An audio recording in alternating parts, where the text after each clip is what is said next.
হ্যাঁ, আমাকে প্রথমে তো প্লেন ক্লথে নিয়ে গেছে, একটা কালো গ্লাসের হাই স্কোর নিয়ে গেছে।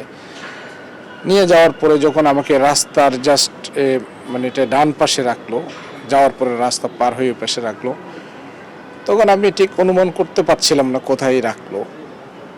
ঠিক যখন আমি এখানে কয়েকদিন থাকলাম, যখন ট্রেন চলাচল করতো মনে হতো যে আমার কানের উপর দিয়ে ট্রেনটা চলে।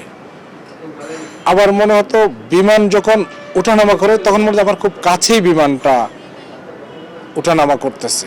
তখন এটা আমি ধারণা করলাম এটা হলো উত্তরা র্যাব 1 হবে। ওই র্যাব 1-এর এই ছিল। পরে আমি বের হওয়ার পর আমি নিজেই এটাকে ঘুরে আসলাম, দেখলাম যেটা র্যাব 1। এটা স্যান্ডেলিনা সো, রূপচর্চায় আভিজাত্য। র্যাব 1-এর একটা যে অফিস বিল্ডিংয়ের ভিতরে একটা ঘর আছে, এটা হলো অনেকে গোলঘর বলে।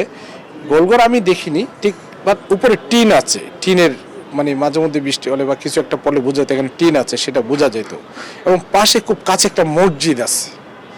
হ্যাঁ, আমি তখন থেকেই বুঝলাম যে এটা খুব সম্ভবত র্যাব হবে। পরে আমি এসে দেখলাম যে হ্যাঁ, এটা তো র্যাব 1-ই, র্যাব 1-এর সাথে মিলে গেল, এটা র্যাব 1 হবে।